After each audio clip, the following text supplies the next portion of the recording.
A informação do dia é o que acabou de acontecer em Écône.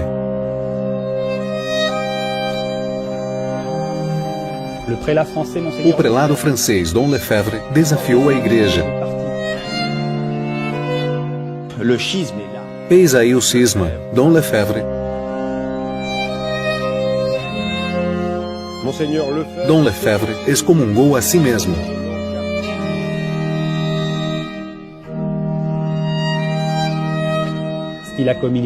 Cometeu o irreparável, sagrando 4 bispos esta manhã.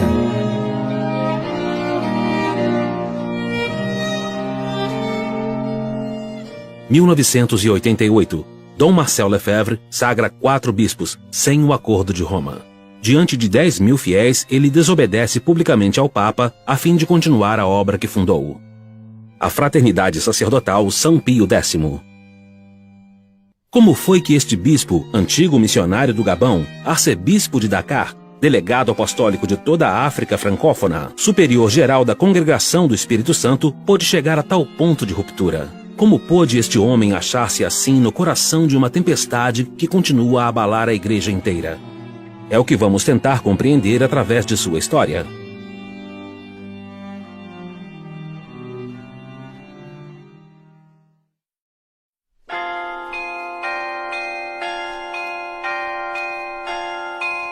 Marcel Lefebvre nasceu em Tourcoing, perto de Lille, em 29 de novembro de 1905. Ao vir ao mundo, encontra uma França economicamente próspera, devido à riqueza das indústrias do norte e do leste, assim como ao desenvolvimento das grandes cidades. O fervor religioso é mantido apesar do anticlericalismo crescente.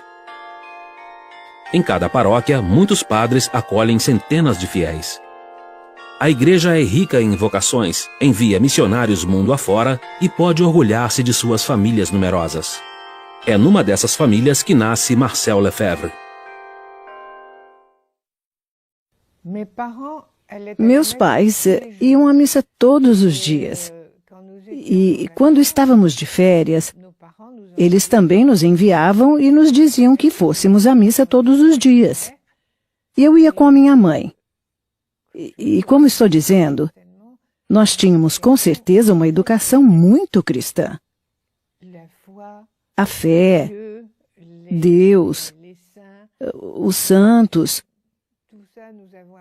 tudo isto nos foi ensinado em casa, certamente. O pai, René Lefebvre, dirige uma pequena indústria têxtil. Quando a Grande Guerra Mundial estoura em 1914, ele dá assistência aos serviços de informação ingleses e belgas. Durante o Segundo Conflito Mundial, René Lefebvre ajuda novamente os serviços secretos. E não hesita em hospedar fugitivos em plena ocupação, antes de ser capturado pelos alemães. Ele foi condenado à morte 2 vezes, mas como buscavam saber mais informações, e por meu pai poder fornecê-las, guardaram-no com vida. Mais tarde, como tinham gente demais nas prisões, meu pai foi transportado para um campo de concentração em Sonnenburg. Deportado por resistência, René Lefebvre morre no campo polonês de Sonnenburg, no dia 4 de março de 1944. A mãe de Dom Lefebvre, Gabrielle Vaccin, é muito fervorosa. Membro da Conferência de São Vicente de Paulo, passa muito tempo visitando as famílias dos operários em Tourcoing. Sendo ainda superiora da Ordem Terceira de São Francisco, segue igualmente uma parte da regra franciscana. Ela era boa, ela era dócil, ela era terna, era caridosa. Todos a amavam. Para mim, ela sempre foi a pessoa perfeita. E ela apreciava muito seu filho. Eu não sei. Não creio que ela o amava mais do que os outros.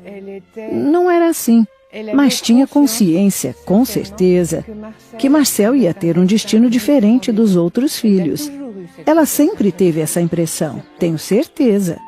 Dos 8 filhos, os 5 mais velhos consagraram-se a Deus. René e Marcel junto aos padres do Espírito Santo. Jane será freira de Maria Reparadora. Bernadette, freira do Espírito Santo. E Cristiane, carmelita.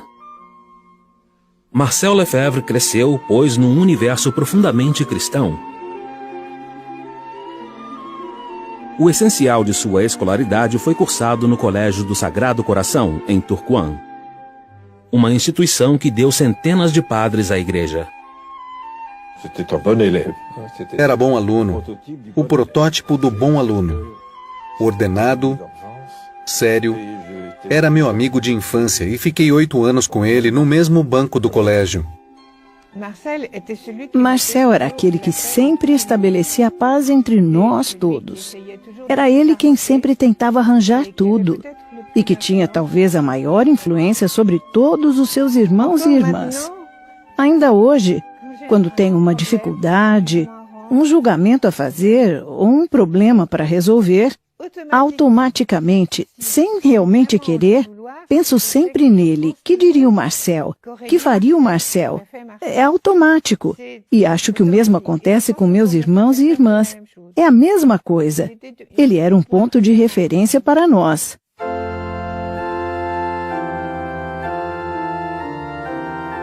Quando vem o chamado de Deus, ele responde sem hesitar. O irmão mais velho já está em Roma há 1 ano, preparando-se para o sacerdócio. O pai deseja para os filhos a formação mais sólida possível. É assim que, aos 18 anos, depois de ter hesitado entre o clero diocesano e a vida religiosa, ei-lo a caminho da cidade eterna.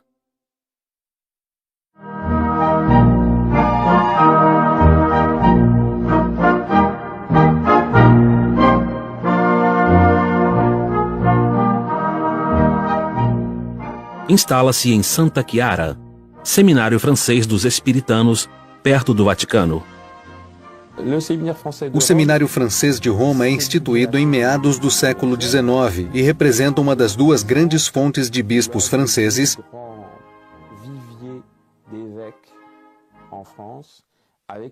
junto com o Seminário de São Sulpício em Paris.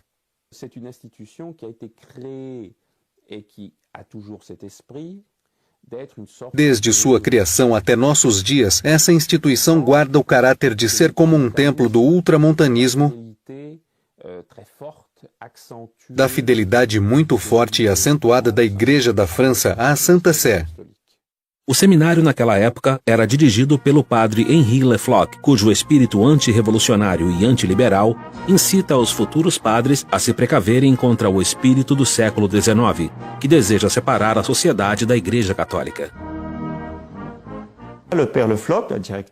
O padre Lefloc, diretor do seminário, um espiritano, lhes havia ensinado o Cristo Rei, a doutrina da realeza social de Nosso Senhor Jesus Cristo. E o padre Voetigli comentava a encíclica Quas Primas do Papa Pio XI em 1925, insistindo sobre o lugar central ocupado por Jesus Cristo em toda a sociedade. Insiste-se muito sobre o fato de que Dom Lefebvre foi formado no tomismo e na neoescolástica.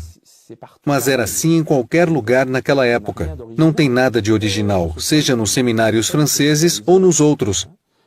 Todos têm exatamente o mesmo modelo. Mas em 1927, o padre Lefloc, levado pelos redemoinhos que condenam o movimento monarquista da Ação Francesa, renuncia ao cargo, pois compartilha o antiliberalismo de Charles Maurras. Os seminaristas ficam então profundamente marcados. Marcel Lefebvre, o seminarista Marcel Lefebvre, não está presente. Aconteceu de estar em serviço militar.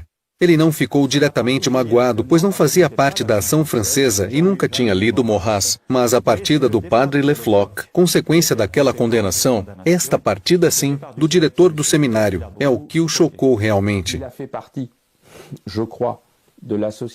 Ele fez parte, creio, da Associação dos Amigos do Padre Lefloc, entre os quais encontravam-se pessoas de horizontes muito diferentes.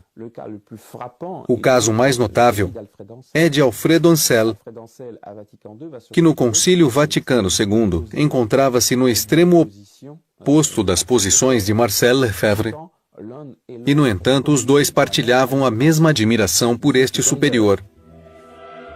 Em 21 de setembro de 1929, o jovem seminarista Lefebvre é ordenado padre na Capela das Damas do Sagrado Coração, em Lille, pelo bispo Dom Achille Liénard. No início de 1930, torna-se vigário no subúrbio operário de Lille, em Marais de l'Homme. Lá vai evangelizar os operários têxteis, ferroviários e metalúrgicos. Porém, mal o bispo lhe confia um ministério, o jovem Marcel sente uma vocação mais distante. Ele se sentia um pouco desocupado na França, ao passo que seu irmão, já missionário no Gabão, escrevia-lhe cartas e cartas dizendo: Marcel, vem nos ajudar. Temos batismos, temos catecismo, temos conversões. Então Marcel Lefebvre pensou que ele seria muito mais útil e que teria ao mesmo tempo uma vida mais difícil, mais mortificada e mais meritória, tornando-se missionário na África.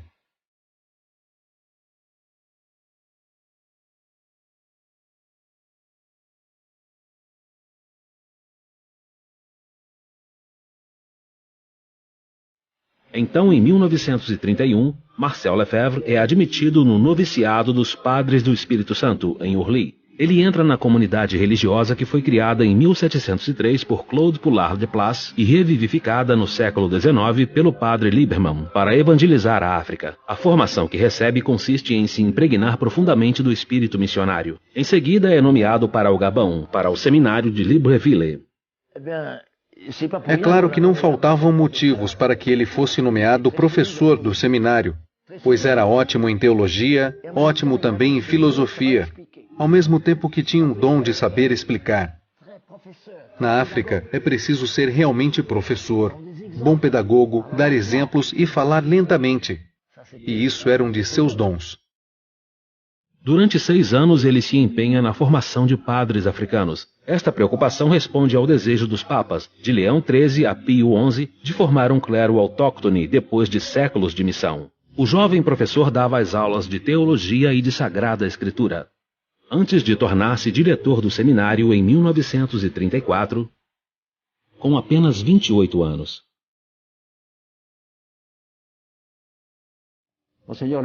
Dom Lefebvre trabalhou muito, porque eram só 2 padres para cuidar tanto do seminário menor quanto do maior, além de um noviciado de religiosas. Eram obrigados, sendo só 2, a assumirem todos os cursos, de modo que, ao final de 6 anos, o padre Marcel já estava muitíssimo cansado.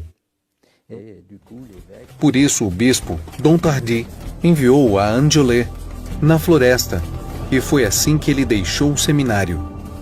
Ele se vê então à cabeça das missões de Angelé, Libreville, Donguila e mais tarde Lambaréné, onde encontra o famoso Dr. Schweitzer. Constrói igrejas, escolas e postos de saúde. Batiza, prega e confessa. Às vezes ele parte em visita às aldeias mais afastadas.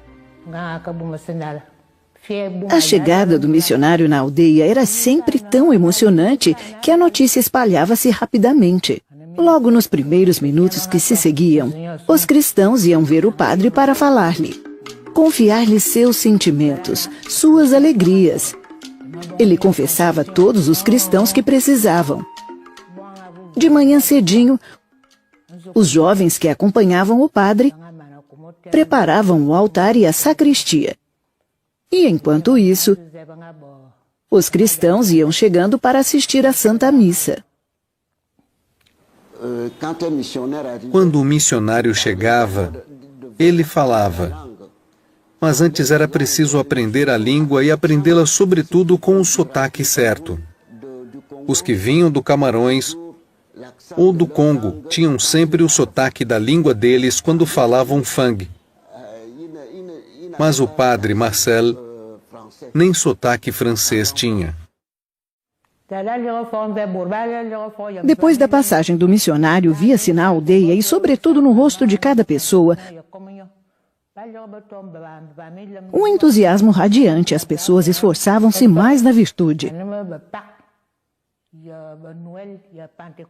preparando-se também para as grandes festas para as quais viajariam da aldeia até a missão. O padre nos falava às vezes. No domingo, ele sempre dava uma conferência. Ele saía da missão e vinha até o convento. Todas as moças se reuniam para escutar o que ele dizia. Ele nos dizia sempre: temos de ser sempre bons cristãos e boas cristãs, porque o mundo vai mudar. Não queiram seguir os bens deste mundo.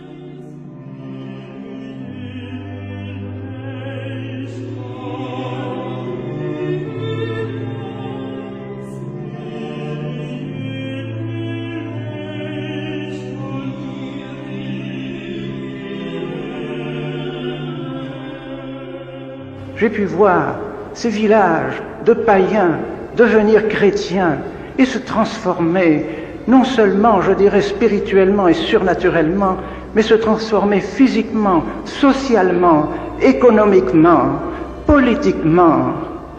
Et alors le village se transformait peu à peu, sous l'influence de la grâce, sous l'influence de la grâce du saint sacrifice de la messe.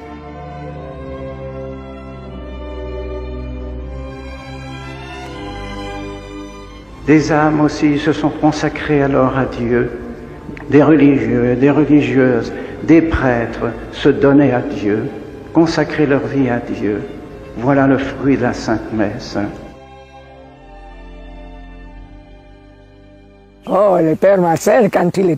O padre Marcel, quando estava em Lambaréné, era um padre tranquilo, dócil e todo mundo o apreciava.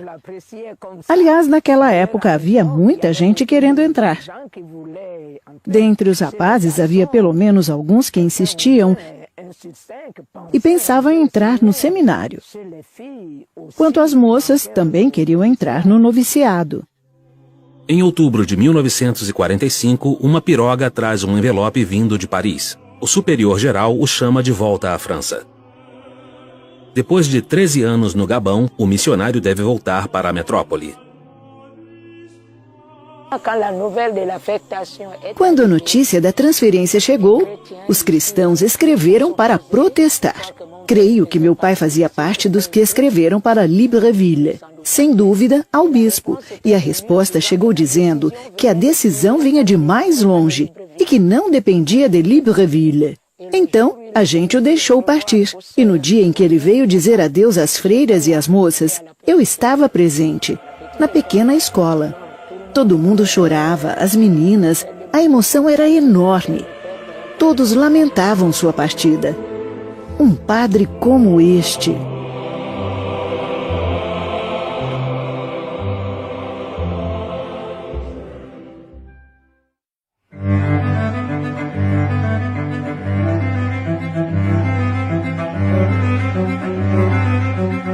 No dia 1º de novembro de 1945, o padre Lefebvre é nomeado superior do escolasticado de Mortagne, um dos centros de formação de sua congregação. Era um homem profundamente espiritual e, além disso, tinha um modo de falar caloroso. Mas, sobretudo, ele tinha sido missionário em Lambaréné. Ele tinha o prestígio de alguém que estivera no terreno das missões. E ainda por cima era um homem que tinha o senso de organização. No coração da Normandia magoada pela guerra, ele inicia seus futuros padres a teologia de Santo Tomás de Aquino. Sentíamos muito bem que este padre tinha um pensamento profundamente escolástico. Lembro-me bem que durante os 2 anos de filosofia, ele promovia o que na Idade Média se chamavam disputações. Quer dizer disputas ou controvérsias. Havia então um dentre nós que defendia uma tese de filosofia ou de teologia, e outro que, ao contrário, atacava.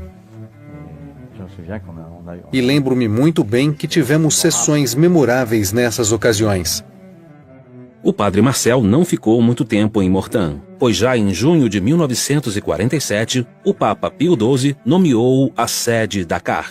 Assim, a criança do norte, o mateiro do Gabão, torna-se bispo aos 41 anos. Ele é sagrado bispo em sua paróquia de Tourcoing no dia 18 de setembro de 1947 e toma por lema esta frase de São João, luz da atividade missionária: Et nos credidimus caritate, e nós cremos na caridade.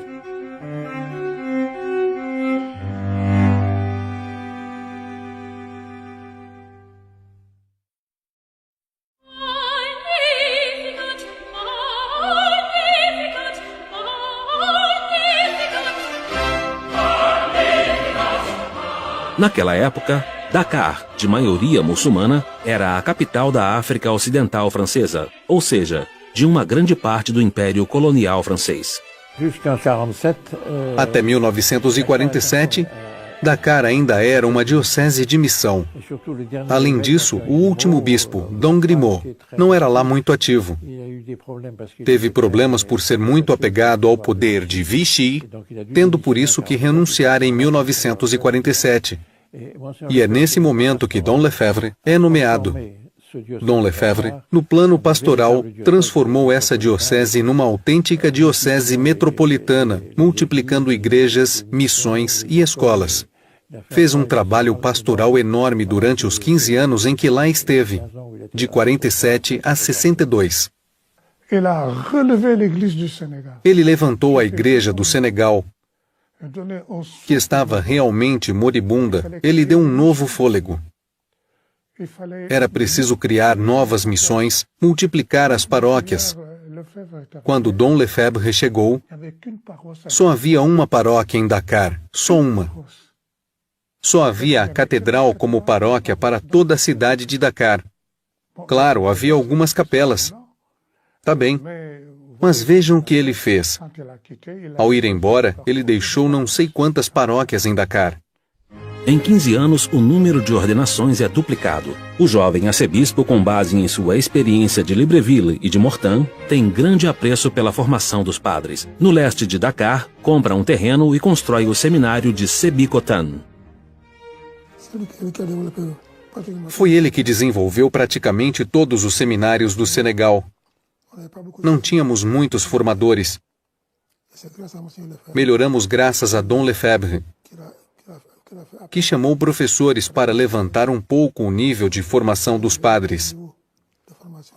Essa era a sua preocupação.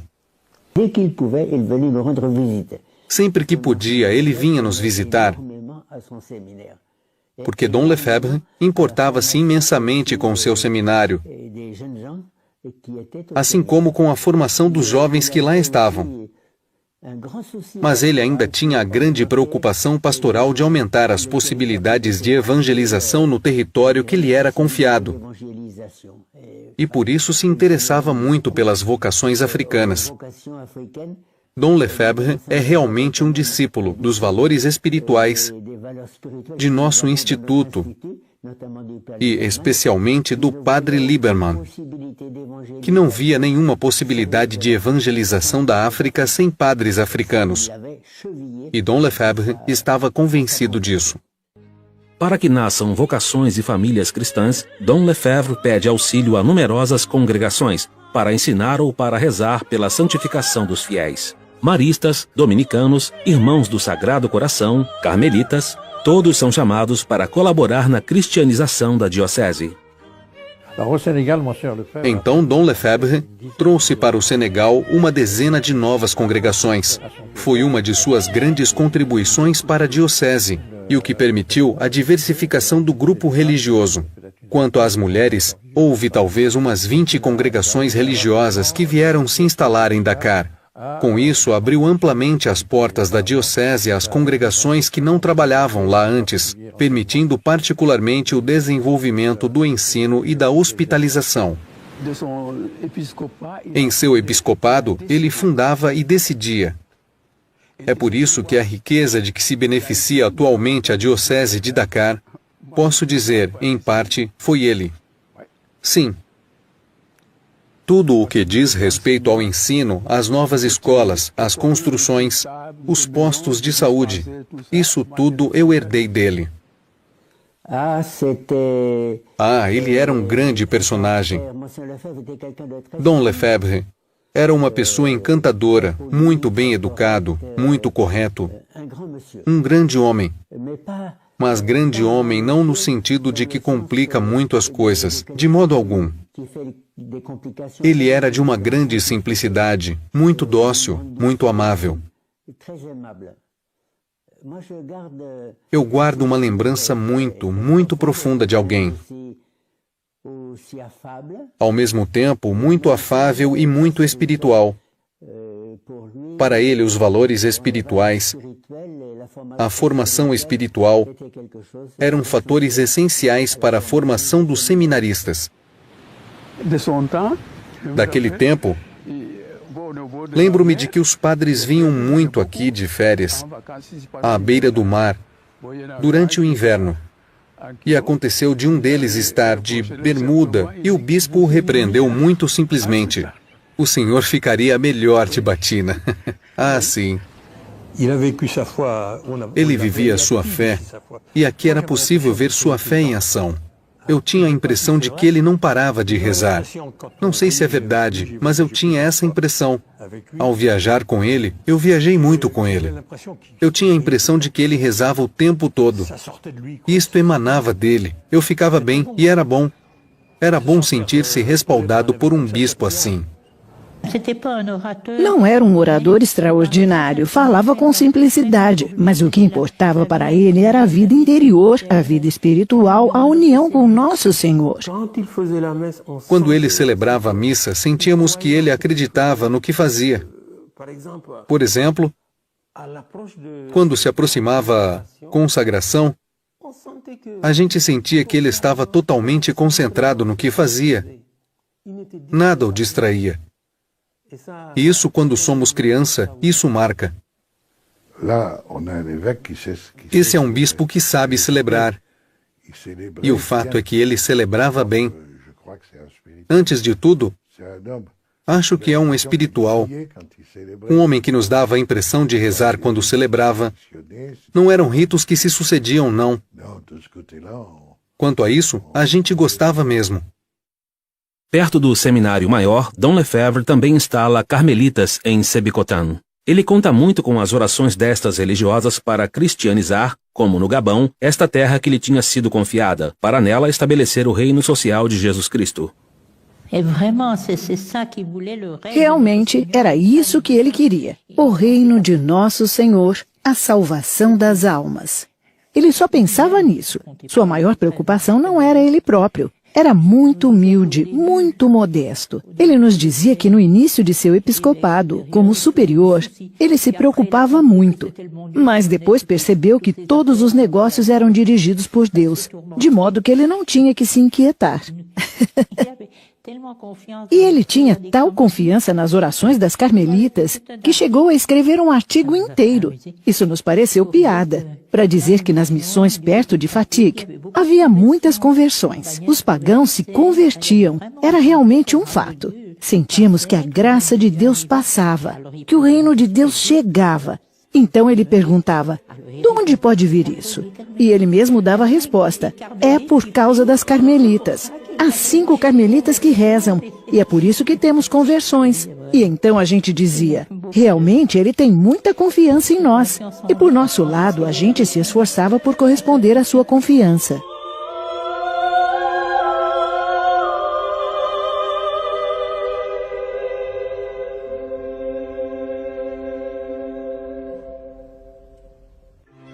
Et nos credidimus caritati. Et nos credidimus caritati. Acreditamos na caridade. Eu reconhecia Dom Lefebvre na sua divisa. Ele difundiu a caridade. Através de todas suas obras, eu via essa caridade que ele espalhava. Dom Lefebvre, depois de sua sagração, e depois da nomeação como delegado apostólico para toda a África Francesa e Madagascar, em todo lado, como Cristo, ele fez o bem em toda parte.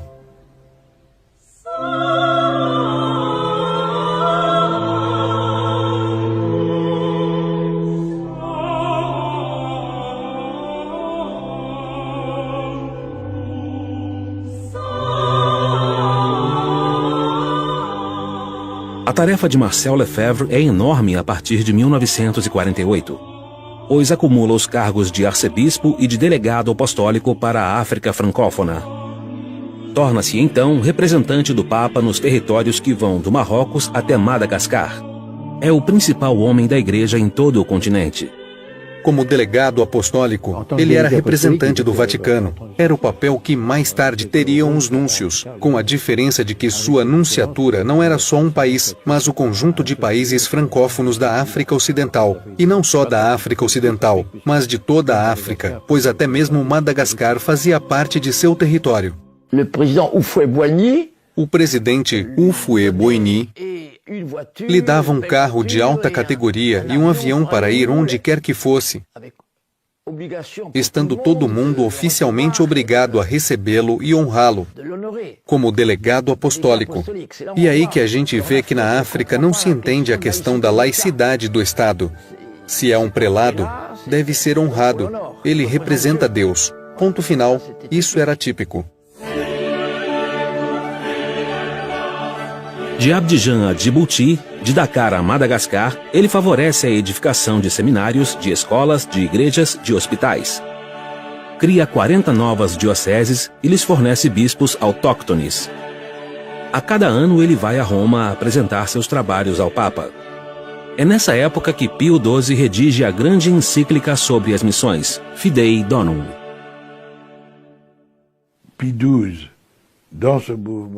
Pio XII, nesse assunto, concordava, ou melhor, Lefebvre estava de acordo com o Pio XII. Há quem diga, mas disso não tenho provas, que foi o pensamento de Lefebvre que se concretizou no documento do Papa, na encíclica. Mas, enfim, ao mesmo tempo, Pio XII, um conservador, tinha uma nova visão sobre o futuro da África. Agradava a Lefebvre. Agradava aos dois. Dom Lefebvre coloca as balizas da Igreja da África numa época em que o continente está em plena mutação. O movimento da descolonização atinge um a um todos os países. O arcebispo teme, sobretudo, que esse movimento se realize contra o cristianismo. Ele pensava que isto favoreceria o desenvolvimento do comunismo. Claro, ele se opunha muito ao comunismo e pensava que a descolonização era um movimento inspirado pelos comunistas. 1962. Ele tem 56 anos. É preciso partir. O novo Papa João XXIII quer definitivamente favorecer a instalação de bispos locais e Dom Lefebvre, que perde todas as suas prerrogativas, é convidado a voltar para a França. Mas seu país natal mudou radicalmente desde sua partida, há 30 anos. É que nos anos 50 recomeça a guerra entre integristas e progressistas. Mas já há debates para saber que atitude tomar no contexto da Guerra Fria, assunto do qual não se pode fugir. Deve-se buscar uma aliança com esse mundo ligado ao Partido Comunista em suas diferentes ramificações? Ou temos de nos colocar numa posição anticomunista, firme, resoluta e clara, como propõe o decreto do Santo Ofício de 1949? Ora, a Igreja da França oscilava. Uma parte da Igreja francesa sentia-se atraída pela ideia de que o futuro da humanidade se encontrava nas mãos da classe operária e que então era preciso, não digo aderir ao Partido Comunista, de modo algum, nem às suas organizações, mas manter contato com o movimento operário. Ora, em 1959, Dom Lefebvre colocou-se publicamente contra a ideologia comunista. E ele explica, de fato, que a linha de conduta da Igreja sempre foi a de se opor às consequências da Revolução Francesa, de se opor aos falsos princípios da Idade das Luzes, de se opor à heresia, à falsidade dos direitos humanos. Pode-se então dizer que em 59 todas as cartas já estão na mesa. O episcopado francês vê com maus olhos a chegada desse arcebispo missionário que toma tão facilmente uma posição, de maneira que lhe propõe a diocese de Toul, uma das mais pobrezinhas do centro da França. Na França, quando um general mal visto é descartado, Ele é enviado a Limoges e todos dizem então que o general é limogé. Sendo Tulle perto de Limoges, dizia-se, Dom Lefebvre foi tullisé. Mas Dom Lefebvre fica pouco tempo em Tulle, pois já em 1962 é eleito superior geral pelo capítulo geral dos Espiritanos. A partir de então, passa a viajar o mundo inteiro desde seu escritório em Paris e depois em Roma. Ele está à frente de uma congregação de 5.000 membros instalados em 300 dioceses. Ele gozava de um prestígio bastante grande e de um apoio institucional, de modo que foi eleito de maneira principesca, com extrema rapidez, sem atrasos. O processo foi bem sucedido. É um candidato que aparece na lógica de sua posição nos anos 50 como um reformador pateliano muito prudente.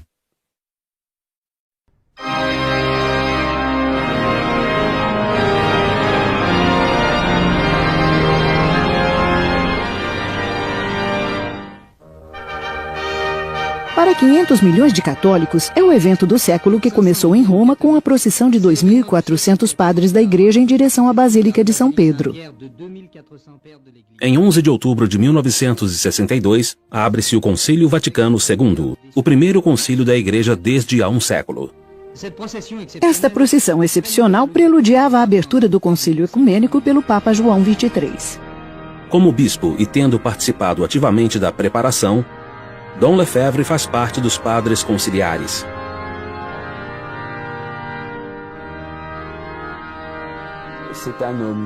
É um homem que chega ao concílio relativamente confiante.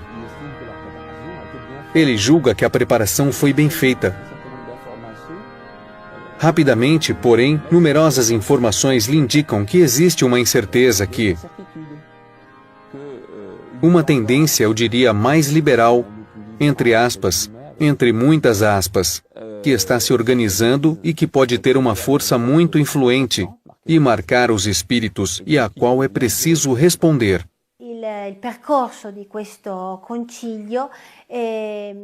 O desenrolar desse concílio foi, por assim dizer, confuso desde os primeiros dias, até mesmo em sua preparação. Documentos foram preparados e elaborados. Eram exatamente os esquemas preparatórios do concílio. Mas esses esquemas foram desconsiderados e abandonados.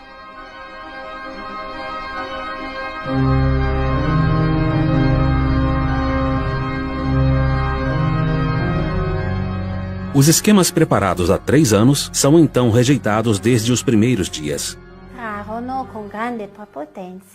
Correntes revolucionárias apareceram com muita violência, sobretudo da nova teologia, da Nouvelle Théologie. E na prática, os grandes inspiradores foram particularmente os teólogos franceses. Basta pensar em nomes como Congar, Chenu, de Lubac.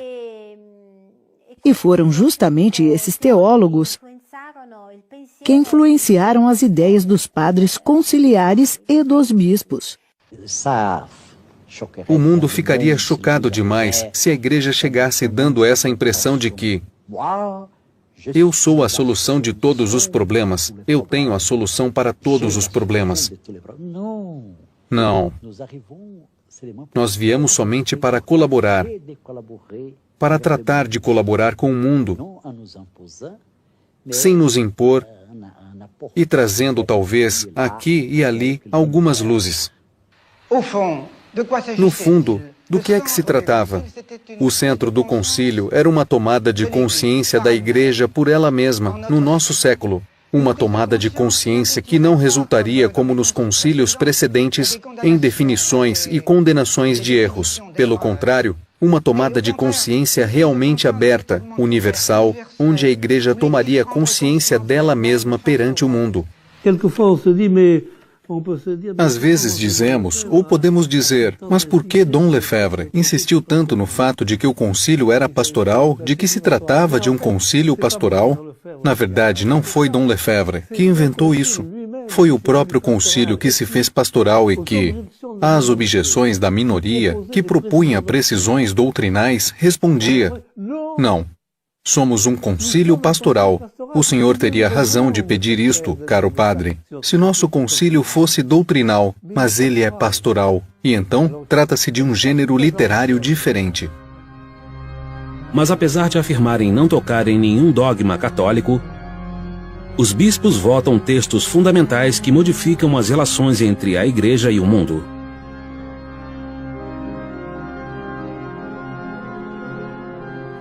Lefebvre lui-même a très bien résumé. O próprio Lefebvre resumiu claramente. E essa forma de resumir me parece dizer muitas coisas.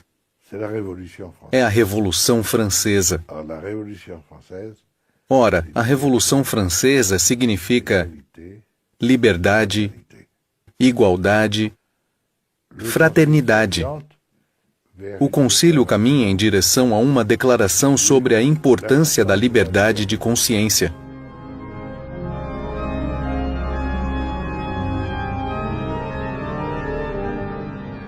Condenada pelos papas do século XIX, a liberdade religiosa é reconhecida pelo Concílio Vaticano II. Desse modo, todo homem passa a ter o direito de professar abertamente o que lhe dita a consciência. O voto provoca reações no mundo inteiro. Estamos felizes em constatar que o cristianismo, com essa nova definição da liberdade religiosa, se junta ao concerto das religiões semíticas, isto é, o judaísmo e o islamismo, pois, pelo que sei, tanto o islamismo quanto o judaísmo sempre admitiram este princípio de tolerância para todos os homens. Dom Lefebvre se recusa a votar em favor do texto sobre a liberdade religiosa. Ele vê nisto a promoção do erro ao mesmo nível que a verdade.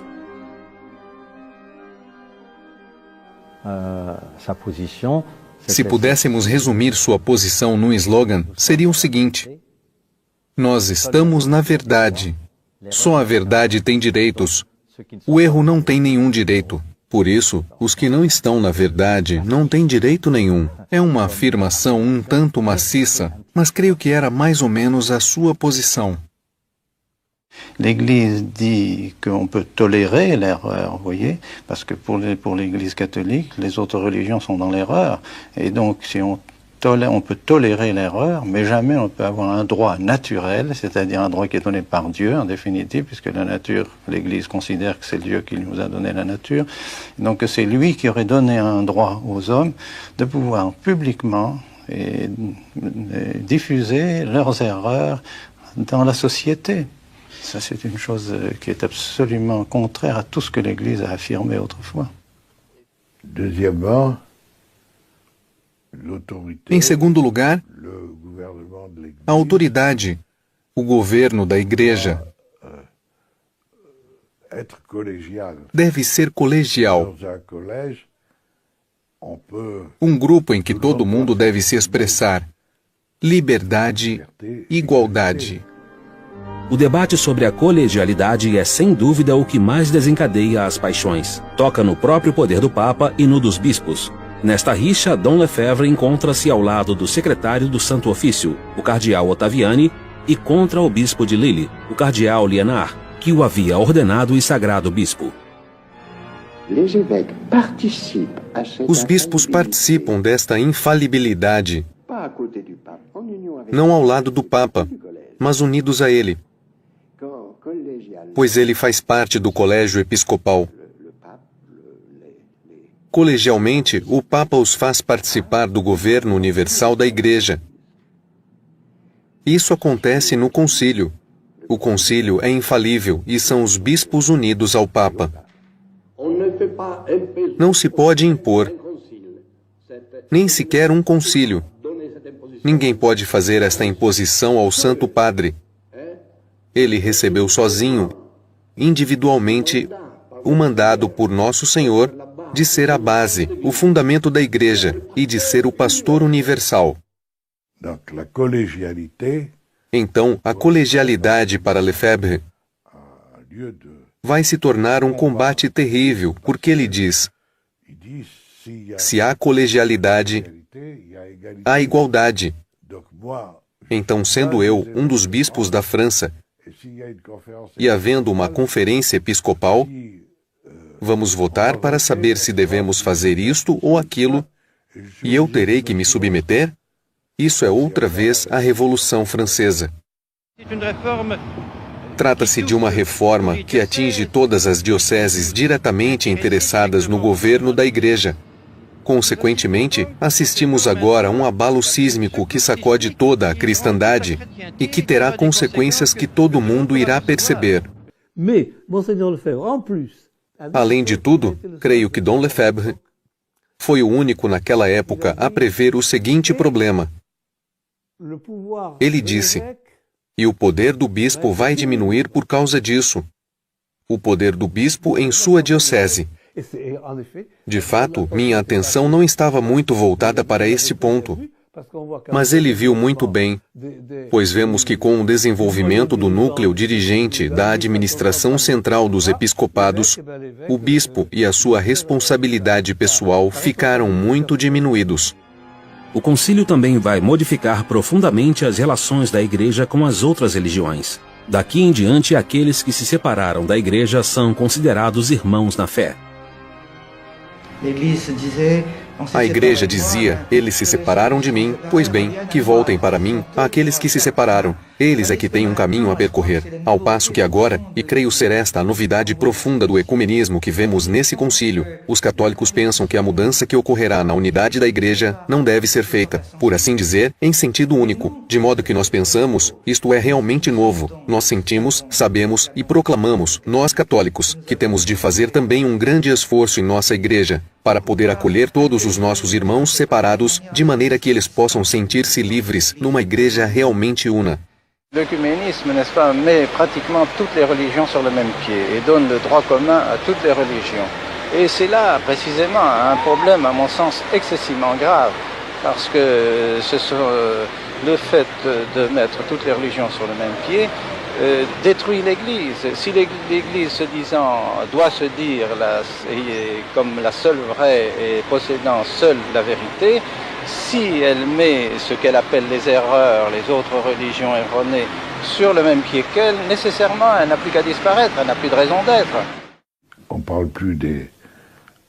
Não tratamos mais os protestantes como heréticos. São os nossos irmãos na fé.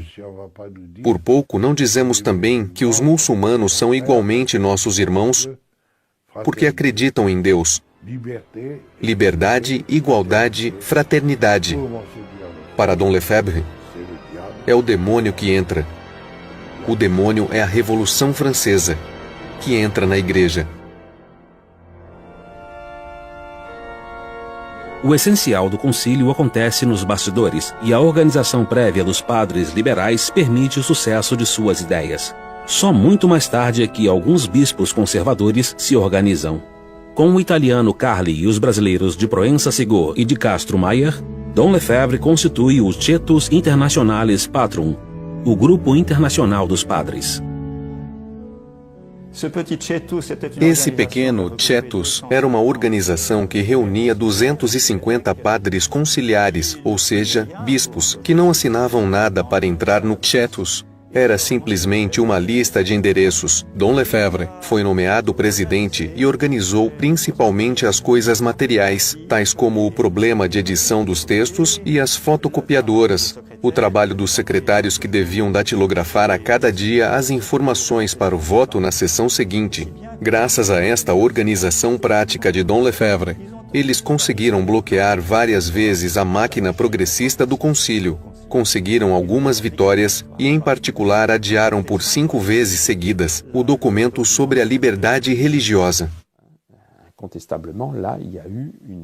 Houve, então, incontestavelmente, uma ascensão do poder desta ação, porque Paulo VI queria obter o acordo mais unânime possível e, sob esse ponto de vista, ele se viu obrigado a fazer certo número de concessões, modificando ele mesmo alguns textos.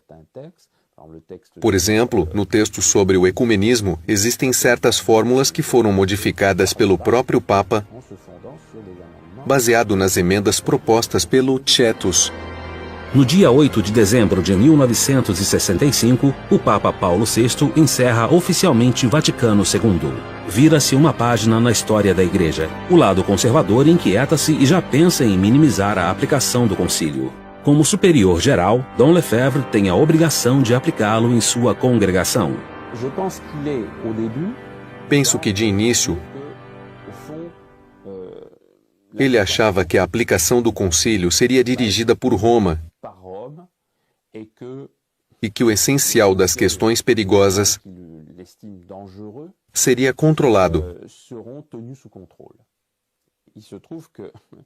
Acontece que entre 66 e 68, ainda como superior geral dos espartanos, ele pôde ver as derrapagens que já aconteciam, sobretudo na província espiritana da Holanda.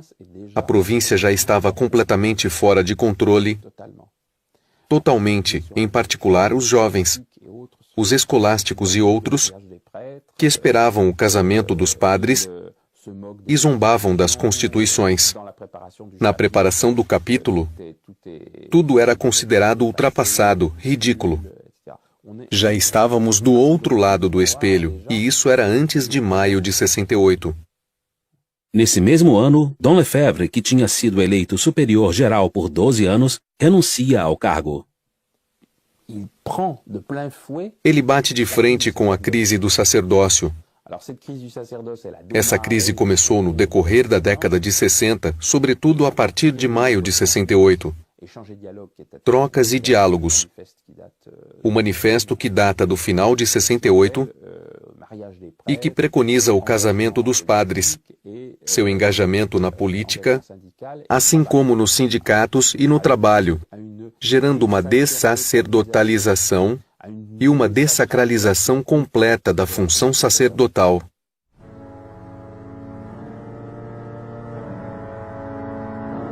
Em todos os seminários, o agiornamento, a adaptação à atualidade, é sinônimo de maior participação dos jovens e de adaptação ao mundo contemporâneo. Creio que as estruturas que se definiram neste início de ano durante nossos conselhos gerais levam justamente em conta esta participação. E fomos realmente nós, seminaristas, com a equipe de animação, que estabelecemos juntos essas estruturas em função dos desejos e das necessidades de cada um. Cada vez mais, assistíamos a uma dessacralização do sacerdócio, e a formação dada nos novos seminários estava realmente a léguas de distância daquela que tínhamos recebido em nossa época, não é verdade? De modo que os jovens padres, não digo que não tenham tido mérito, mas eles saíam e não tinham a formação doutrinal como nós tínhamos recebido, e assim eles iam, cada vez mais, de experiência em experiência, me entende? Até mesmo em Roma, as instituições de formação eram animadas por esse movimento inovador.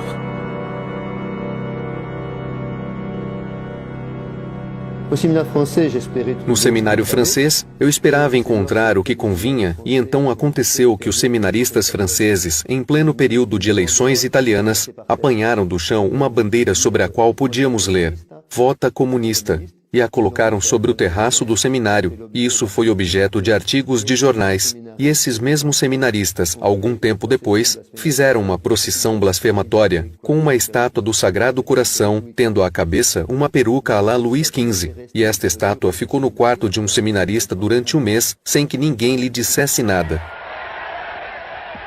Foi nessa mesma época que o cardeal Marty, então arcebispo de Paris, fez um elogio ao movimento estudantil de contestação de maio de 68. Os senhores também ficaram emocionados com o que aconteceu no último mês de maio, a irrupção de uma juventude inteira, uma juventude que de repente quer ocupar seu lugar na vida. Sentimos também nesses eventos de maio uma seriedade da classe operária que procura não só ganhar seu salário para viver, mas também que busca encontrar sua liberdade ser independente, também ser respeitada pelo que é. Muitos católicos se afastam da igreja por causa desses sermões progressistas, de esquerda. Essa ausência de reação contra as ações comunistas, sim, numa área que é muito importante diante da propaganda comunista, da ideologia comunista, de tudo isso. Eis aí um bispo. Eis aí um bispo que fala do comunismo. Que disent les communistes? Ils disent que la religion est une aliénation. Oui, c'est vrai, la religion est une aliénation, en ce sens que nous donnons nos corps, nos âmes, notre intelligence, notre volonté dans les mains de Dieu. Nous nous aliénons pour nous donner tout entier à Dieu, tout entier à celui qui nous a créés. Vous vous aliénez pour un parti, pour des hommes. Vous mettez toute votre nature, toute votre puissance, tout ce que vous avez dans les mains des hommes. Eu vi muitas pessoas naquela época voltarem à prática religiosa, também com um bispo desses. Mas aos olhos dos fiéis, a mutação mais visível vinda do concílio foi, sem dúvida, a mutação da liturgia. Desde 1969, Paulo VI ordena a aplicação do Novus Ordo Missi, em vez do antigo missal dito de São Pio V. Depois da consagração, é a comunhão sob as duas espécies.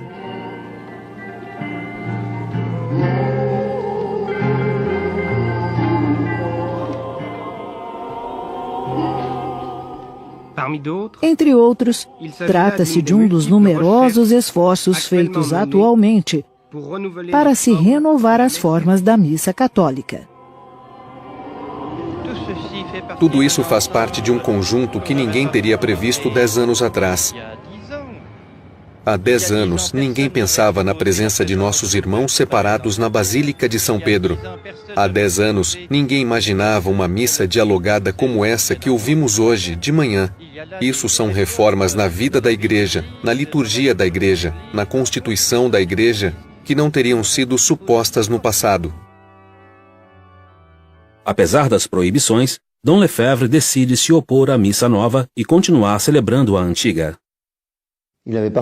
Ele tinha plena consciência de que essa missa tinha sido feita num acordo com os protestantes para eliminar tudo o que lhes desagradava, e assim, deixando de lembrar as verdades fundamentais da fé, corríamos o risco de perdê-la.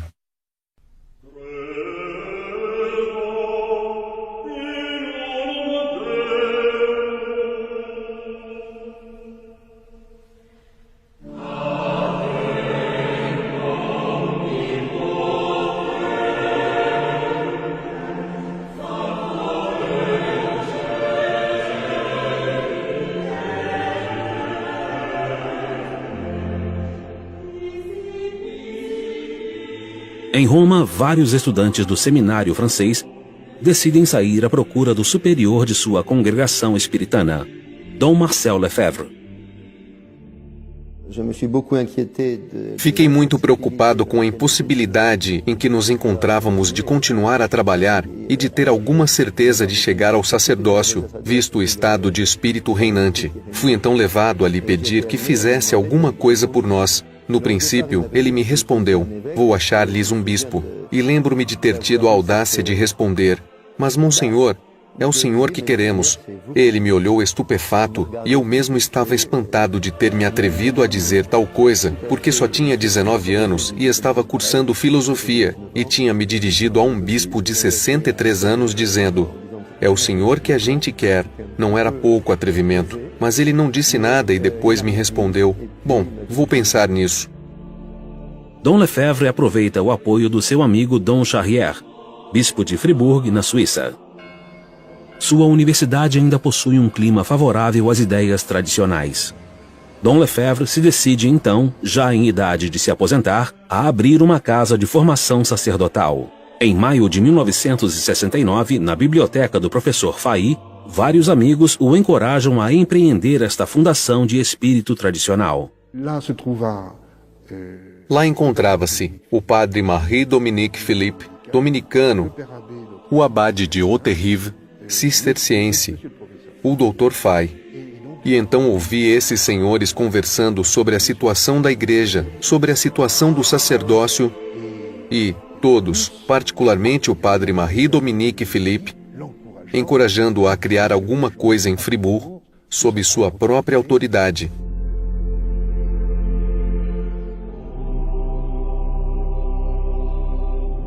É assim então que, alguns meses mais tarde, o arcebispo abre um primeiro ano de formação sacerdotal.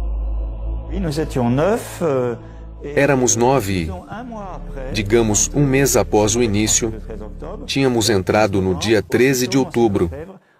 Lá pelos 15 de novembro, Dom Lefebvre já tinha começado a nos falar sobre o futuro, sobre uma eventual fraternidade sacerdotal. Desde então, já parecia, ao menos para nós, que ele já tinha um plano preparado. Mas pouco a pouco, e docilmente, ele conseguiu nos explicar que não poderíamos nos dispersar nas dioceses depois da ordenação, mas que deveríamos ficar juntos numa sociedade sacerdotal.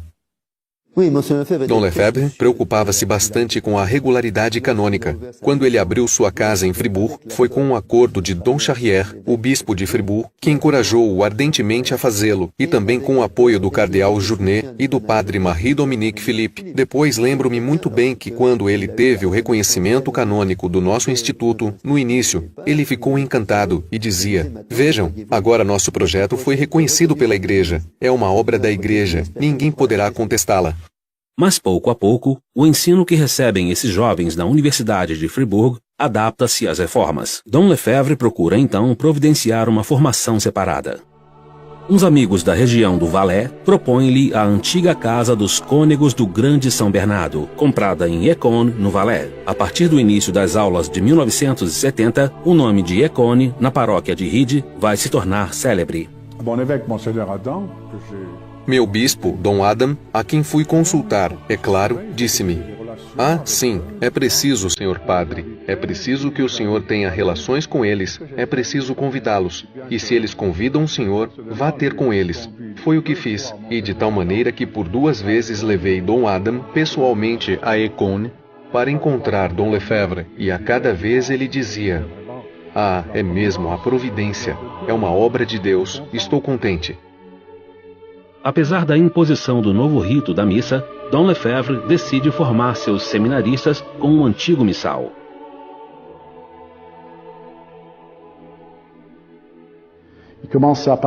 Ele começou a falar da missa e víamos que era toda a sua fé que se expressava. Era mesmo impressionante, porque para ele a missa era tudo. Era a redenção, era a cruz, é o coração do cristianismo, o meio de salvação, e o principal objetivo da igreja é continuar a missa, e devíamos fazer todo o possível para que os fiéis pudessem assistir à missa e beneficiar de suas graças. A missa não é um momento de encontro com as pessoas. A missa é, antes de tudo, o sacrifício que oferecemos a Deus para a remissão dos pecados. E o padre é feito para isso.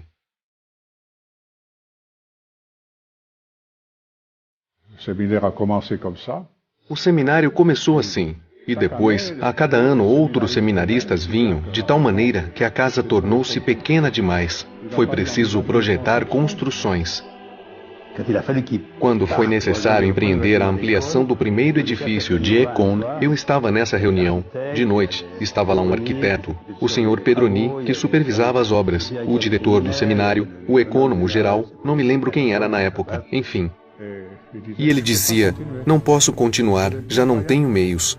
Ele continuou dizendo: "Não faremos nada, não faremos nada." Então dissemos: "Monsenhor, temos que acrescentar uma ala, é preciso ampliar." Não tenho dinheiro, não farei nada. Não tenho nem a metade do dinheiro, não faço." Era a sua regra estrita. Se não tivesse a metade do orçamento, não faço, é sinal da providência. E de repente o telefone toca. "Monsenhor, alguém quer lhe falar." Eram 9 da noite, no telefone. Alguém de Paris. Ele volta e nos diz: "Senhores, podemos começar as obras." O telefonema que ele acabava de receber vinha de uma pessoa que lhe fizera uma doação, que lhe permitia começar as obras.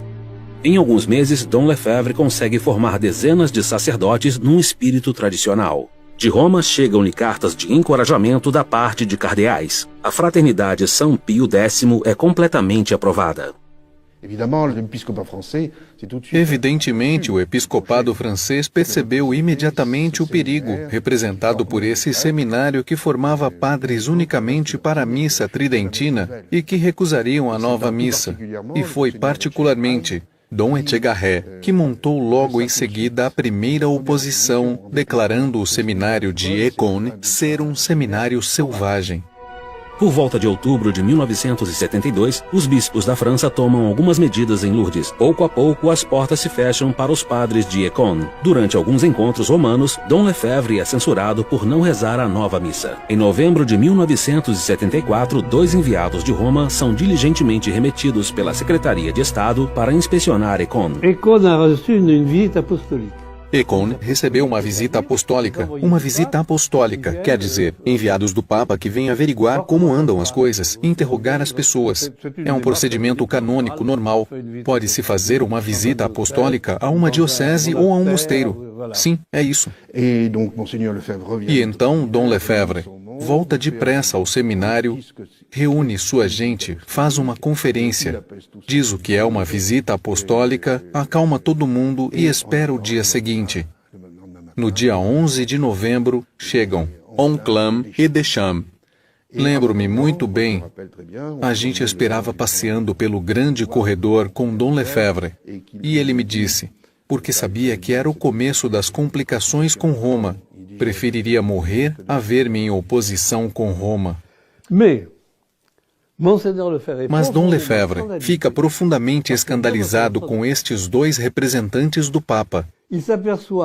Ele percebe que na conversa com os seminaristas, eles faziam perguntas, falavam, etc., mas que também, e sem se envergonharem nem um pouco, diziam que duvidavam da ressurreição física de Nosso Senhor Jesus Cristo. Eles não assistiram a nenhuma missa durante os 2 dias que, penso eu, passaram no seminário e tiveram conversas tão revolucionárias diante de Dom Lefebvre, que Dom Lefebvre teve que fazer aquela famosa declaração de 21 de novembro de 1974. Nous adhérons de tout notre cœur, de toute notre âme, à la Rome catholique, gardienne de la foi catholique, et des traditions nécessaires au maintien de cette foi, à la Rome éternelle, maîtresse de sagesse et de vérité. Nous refusons par contre, et nous avons toujours refusé, de suivre la Rome de tendance néo-moderniste, néo-protestante, qui s'est manifestée clairement dans le Concile Vatican II, et après le Concile dans toutes les réformes qui en sont issues. Aucune autorité, même la plus élevée dans la hiérarchie, ne peut nous contraindre à abandonner ou à diminuer notre foi catholique.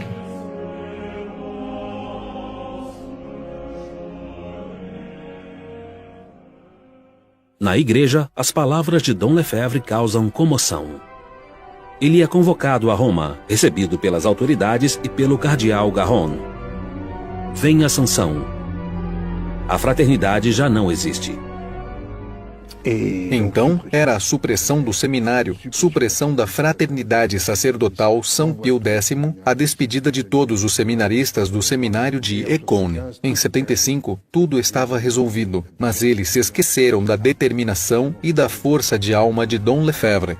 O bispo se vê confrontado a uma escolha grave. Ele decide, no entanto, atender ao pedido de todos os seminaristas e, apesar da proibição, continua a obra de Écône. Em suas conferências, ele se dirige a Roma para explicar sua escolha.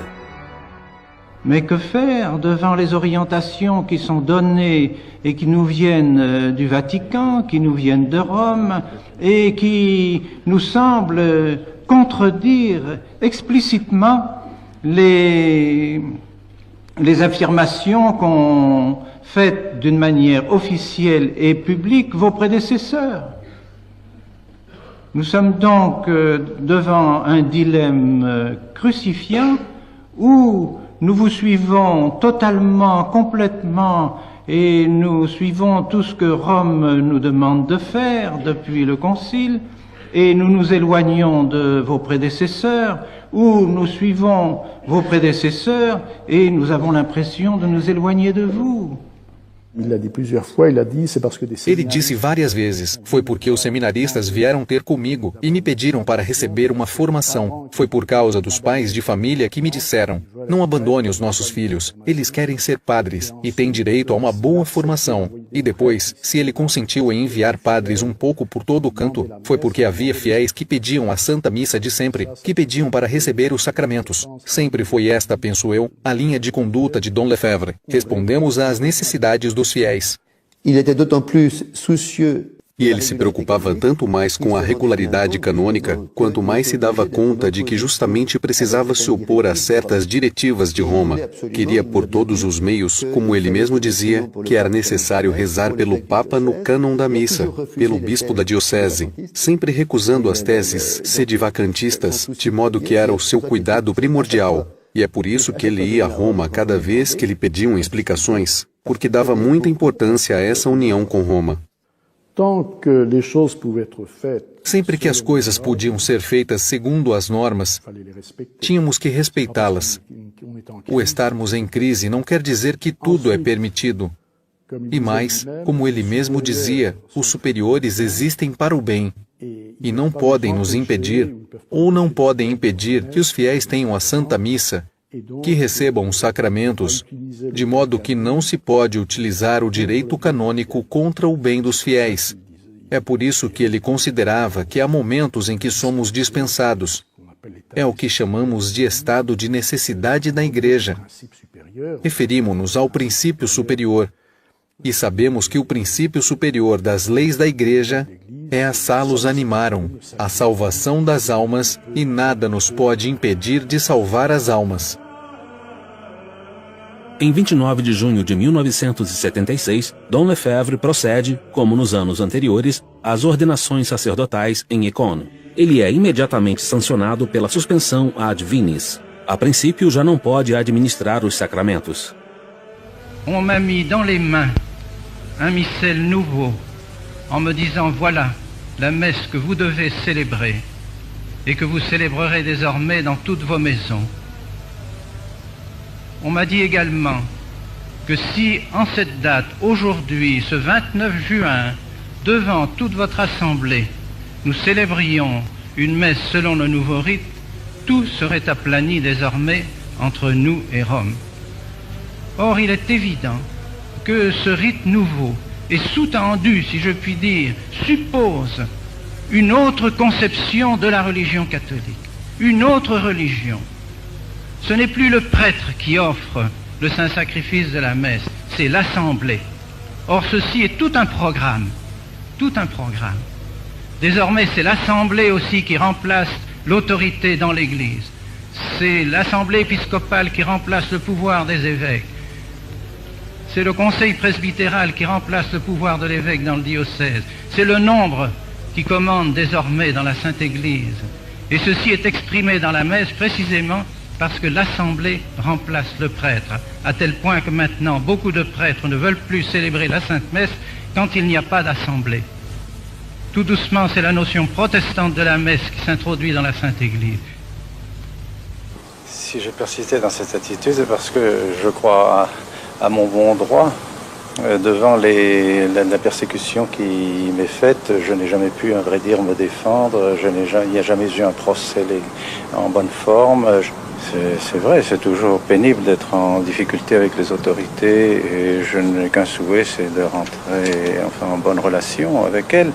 Mais je me sens appuyé, je dirais, par 2000 ans de chrétienté, 2000 ans de l'Église et par conséquent, j'ai même l'impression que ma position est plus confortable que la leur.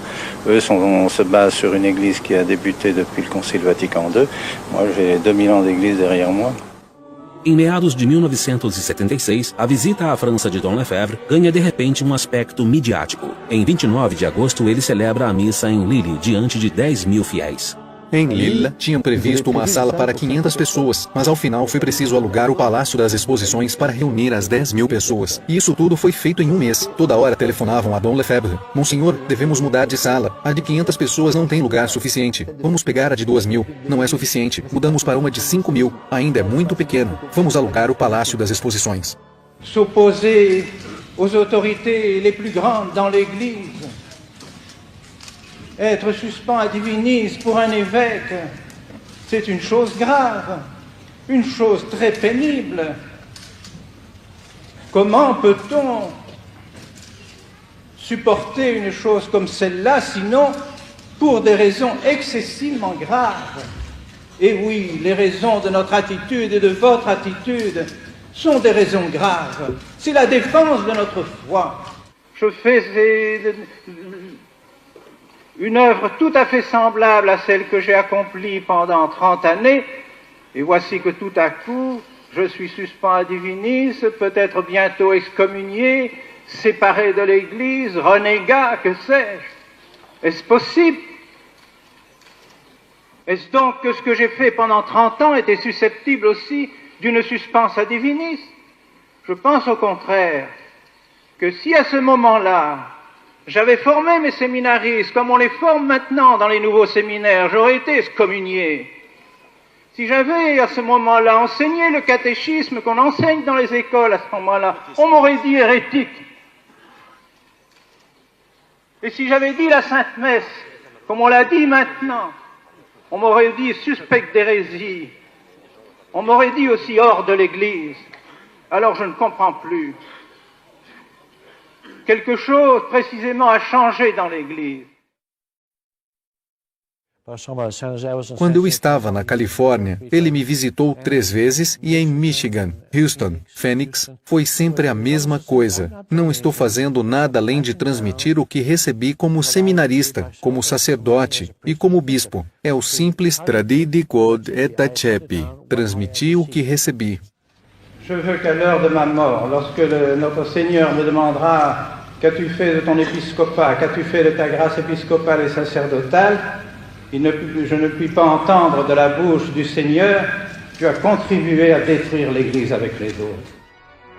No mês de setembro, conseguindo enfim uma audiência com Paulo VI, Dom Lefebvre pede ao Papa que o deixe fazer a experiência da tradição. Muitos intelectuais se mobilizam em sua defesa.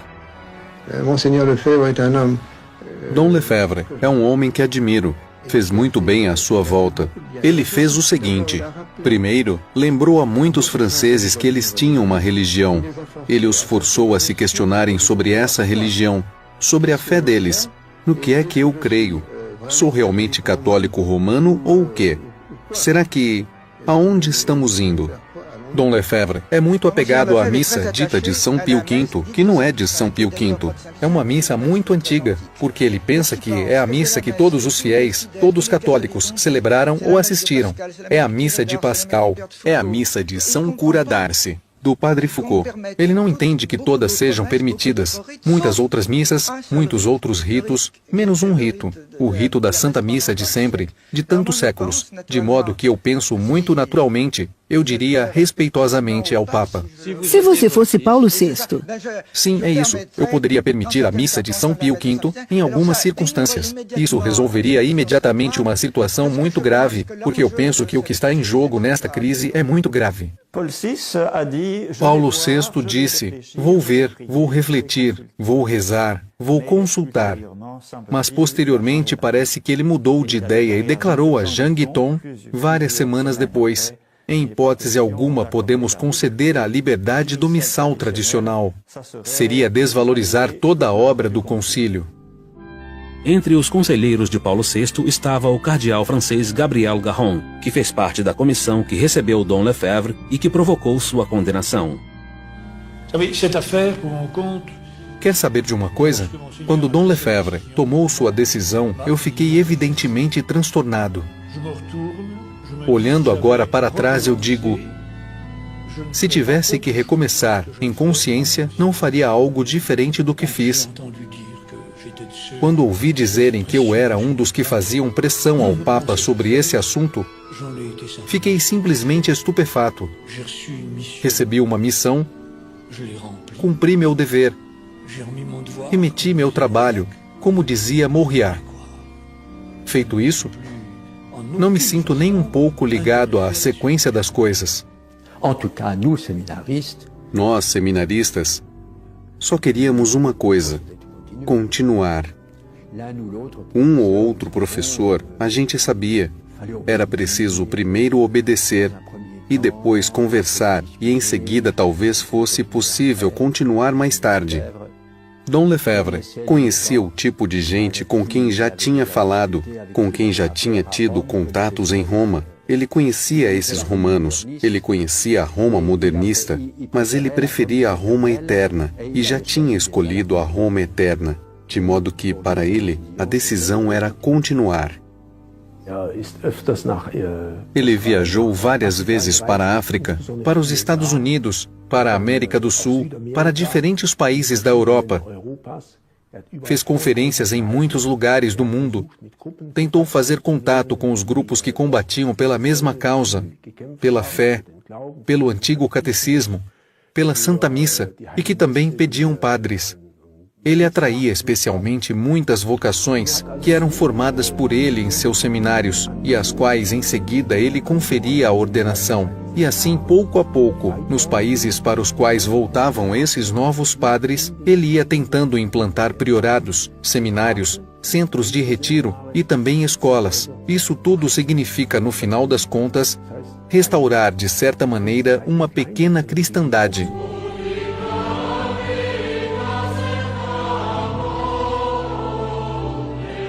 Dom Lefebvre é diariamente solicitado. Desde 1971, ele é contactado por moças que querem consagrar-se a Deus. Ele cria então as Irmãs da Fraternidade São Pio X para facilitar o trabalho dos padres.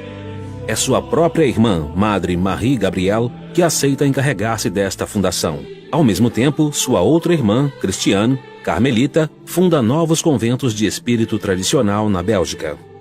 Ele não tinha um plano pré-estabelecido. Foi à medida das circunstâncias que ele fez o necessário para que a fé fosse mantida e para que ele pudesse transmitir o que tinha recebido. Ele era profundamente prático, tendo sido missionário. Os senhores sabem, ele se adapta ao terreno em função das circunstâncias e das necessidades. As ordens religiosas masculinas também se desenvolvem. Em Mérigny, o padre Le Carreau recebe o apoio de Dom Lefebvre para evangelizar novamente o centro da França.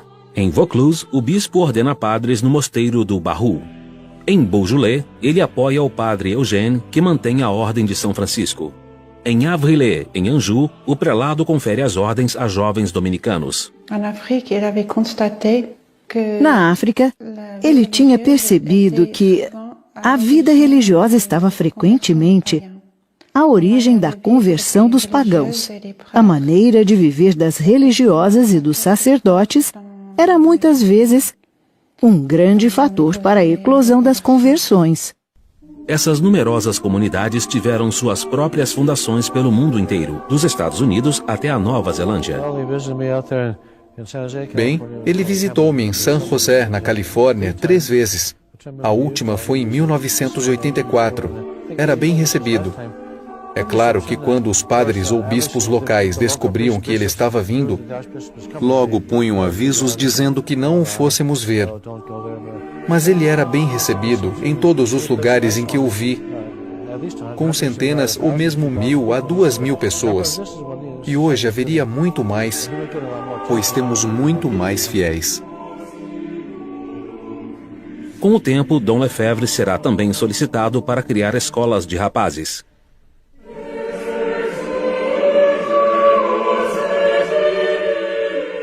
Ao passo que as dominicanas de Brignoles e Fanjeaux vão fundar escolas de meninas. A progressão da obra de Dom Lefebvre continua. Quando faleceu, a fraternidade estava estabelecida em 22 países, contando com 239 padres e 5 seminários. Conto uma anedota. Uma vez, no carro, eu lhe disse: "Mas, monsenhor, há uma coisa que não entendo. Todos os grandes fundadores de ordens tiveram um comércio com o céu. O senhor não vai me dizer que também não tem lá seus truques?" Ele me deu um murro no banco de trás do carro e me disse: "Quer parar de dizer bobagens?" Ele não disse que não tinha, mas porque simplesmente não havia outro jeito.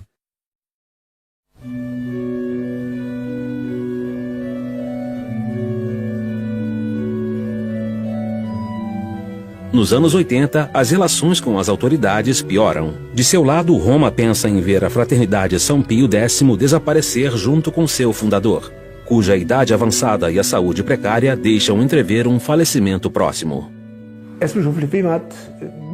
Dom Lefebvre falou-me pessoalmente sobre a ideia de uma sagração episcopal pela primeira vez em 1983. Ele na época estava doente e me disse que talvez fizesse alguma coisa precisamente para garantir que, mesmo depois que nos deixasse, os seminaristas pudessem ser ordenados em nossos seminários. Mas ele era ainda jovem demais. Ele consultou e pediu conselho a diversas pessoas leigas e eclesiásticas, não somente no seio da fraternidade, mas também fora dela. E ele rezava nessa intenção, rezava sem cessar. É realmente a primeira vez na história que vemos representantes de todas as religiões rezando juntos. Em 1986, João Paulo II convida todos os representantes das religiões para rezar à sua volta. Tive a ocasião de ir a Econe. Falei com Dom Lefebvre e lhe disse: olhe os projetos dos quais se falam em Roma, que o Papa quer reunir todas as religiões e ir a Assis para que todos rezem juntos. E eu me lembro muito bem. Monsenhor pôs as mãos no rosto dizendo: é o fim das missões. E realmente com grande pesar, como se alguma coisa lhe tivesse magoado profundamente, porque ele tinha uma alma, eu diria, profundamente missionária. Isso, para Dom Lefebvre, era impensável. Poder colocar assim o erro e a verdade em pé de igualdade, como se disséssemos hoje que os mesmos direitos poderiam ser dados tanto à saúde como à doença. Se a doença tem tanto direito quanto a saúde, tudo está perdido. É declarar o fim dos médicos e da medicina. Acaba tudo. Espetáculo surpreendente. Assis em oração pela paz. Vimos chefes religiosos muçulmanos pregar nas igrejas, na frente dos cristãos, sentados ao lado dos fiéis do Islã. Assis, em 86, foi para ele um drama. Ver o pontífice, vigário de Cristo, sucessor de São Pedro, rebaixado ao nível de qualquer outra religião. Dom Lefebvre ficou muito humilhado. E foi também por ter uma fé formidável em Nosso Senhor, por crer que Cristo é o Filho de Deus, que ele não pôde suportar ver o sucessor de Pedro nessa atitude física, moral e teológica. É neste fato que temos de ver sua razão de proceder. 2 anos mais tarde, a sagração episcopal. Estou persuadido disso. No entanto, de visita a Roma, durante o ano de 1987, Dom Lefebvre encontra várias vezes o cardeal Ratzinger, superior da Congregação para a Doutrina da Fé, exímio teólogo alemão nomeado para resolver as dificuldades com Econ.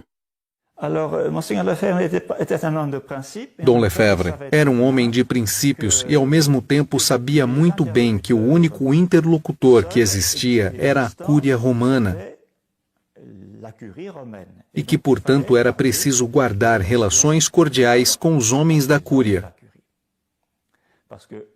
porque a solução da crise da Igreja virá de Roma e ele estava certo disso. Era então imprescindível guardar contatos com Roma.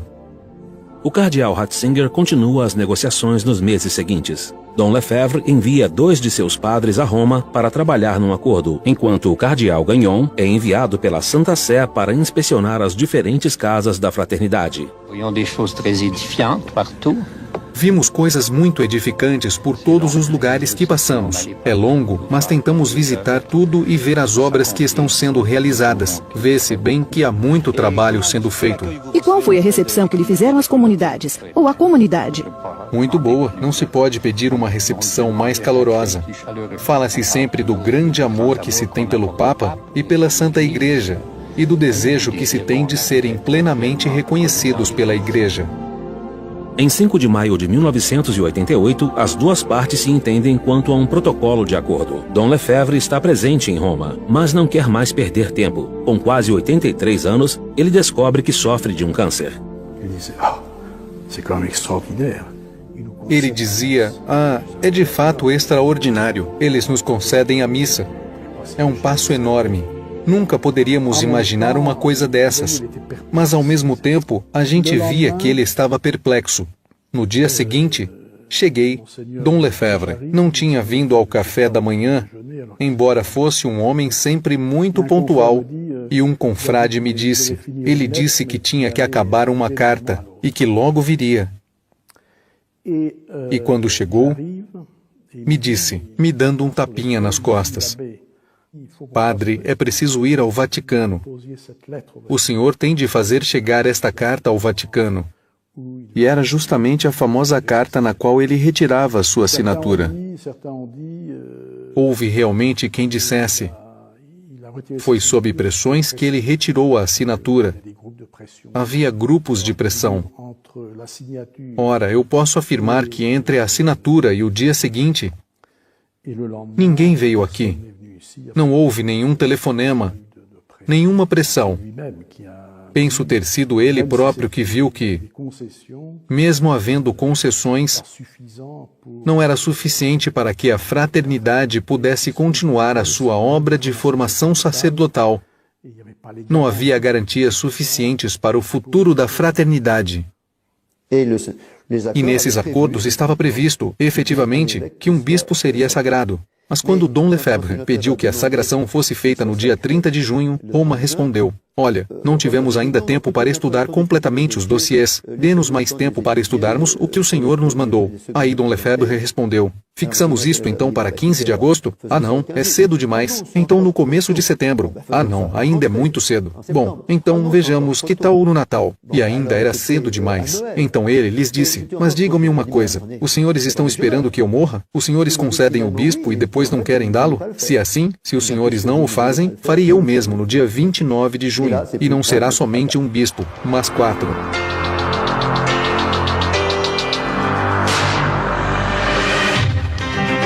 A manchete do dia é o que acabou de acontecer em Écône, o primeiro cisma na Igreja Católica desde mais de um século. Dom Lefebvre excomungou a si mesmo, sagrando 4 bispos tradicionalistas. Em 30 de junho de 1988, Dom Lefebvre sagra 4 bispos, com o apoio de Dom Antônio de Castro Maier, seu antigo amigo no concílio. Loin de moi de m'ériger en pape. Je ne suis qu'un évêque de l'Église catholique qui continue à transmettre la doctrine. Alors je ne puis pas, en conscience, laisser ces séminaristes orphelins, et je ne puis pas vous laisser, vous non plus, orphelins, en disparaissant sans rien faire pour l'avenir. Ce n'est pas possible. Ce serait contraire à mon devoir. Dans quelques années, je ne sais pas, le bon Dieu seul connaît le nombre des années qu'il faudra, pour que le jour où la tradition retrouve ses droits à Rome, nous serons embrassés par les autorités romaines qui nous remercieront d'avoir maintenu la foi dans les séminaires, dans les familles, dans les cités, dans nos pays, dans nos couvents, dans nos maisons religieuses, pour la plus grande gloire du bon Dieu et pour le salut des âmes. Na noite posterior às sagrações, ele me chamou e disse, Madre, estou numa paz incrível. Tenho a certeza de ter feito o que Deus queria. Magnífico, não é? E ele dizia, ainda hoje de manhã eu estava numa tortura me perguntando se realmente eu estava fazendo uma obra da igreja ou uma obra pessoal. E estou certo de que Deus é quem pediu. E a paz que me habita é para mim uma certeza. A comoção é muito viva na igreja. Dentre os 212 padres da Fraternidade São Pio X, 15 demonstram oposição. 2 dias depois, Roma publica um decreto de excomunhão e admoesta os fiéis a não seguirem o prelado de Écône. Alguns adeptos de Dom Lefebvre o seguem em alguns países do Ocidente. É necessário ter uma visão muito universal da Igreja. É preciso encontrar os bispos da África, da América e de outros lugares para perceber até que ponto trata-se de um grupo isolado, uma espécie de seita. É difícil prever as repercussões. O que, em todo caso, eu posso dizer é que vamos nos mostrar acolhedores para todos aqueles que se recusarem, e eles serão muitos a seguir Dom Lefebvre, nesse cisma dramático para a Igreja.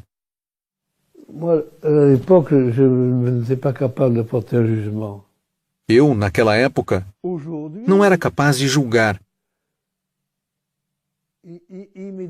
Agora, é difícil para mim achar que ele tenha cometido um erro.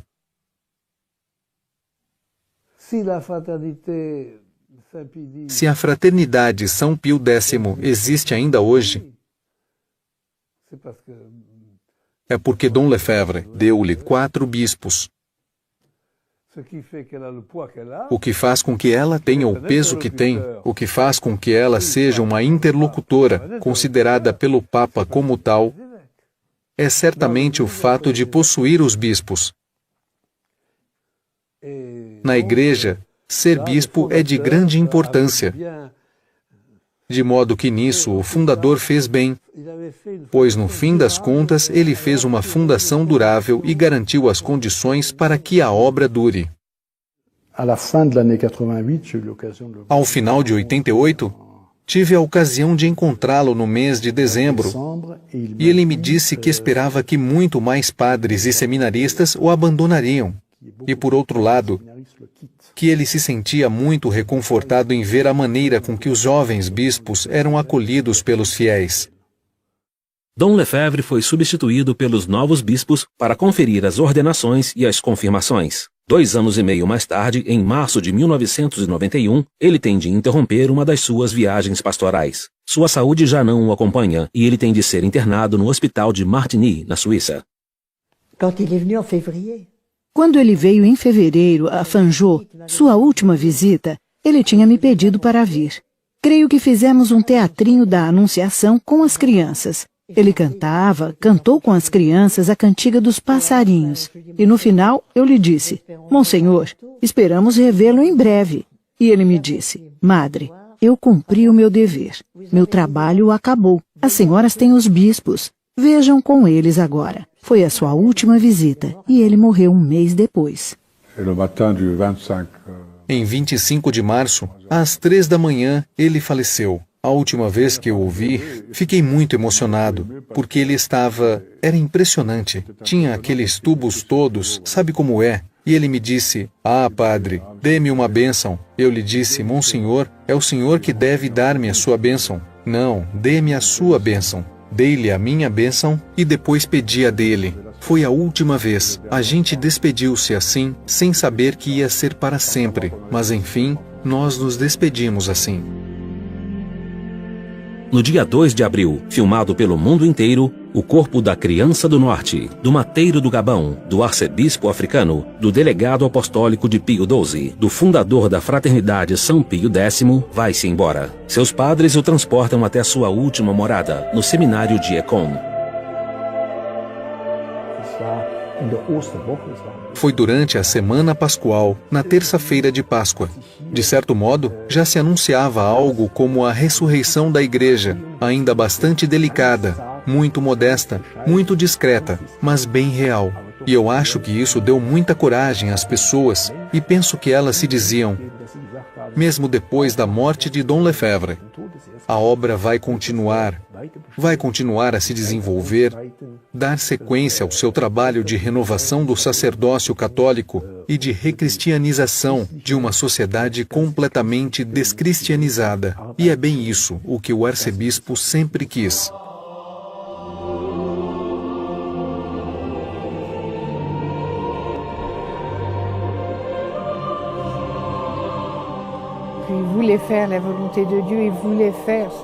Ele queria fazer a vontade de Deus, fazer o que Deus quisesse fazer com ele. Isso é absolutamente certo. Lembro-me um dia ter lhe perguntado, assim que começaram as complicações com Roma: escuta, e depois da sua morte, o que vai acontecer? Vai haver alguém para substituí-lo? O que vai acontecer com a fraternidade? E ele me disse: nada de especial, é muito simples. Se a fraternidade vem de Deus, ela continuará. Se ela não é de Deus, ela vai morrer. Nada mais. Vai ser o que Deus quiser. A mim, isso não me preocupa de maneira nenhuma. E de fato eu estou persuadida de que é isso que ele queria realmente. Que a fraternidade fizesse o que Deus queria dela. E que ele também fizesse a mesma coisa.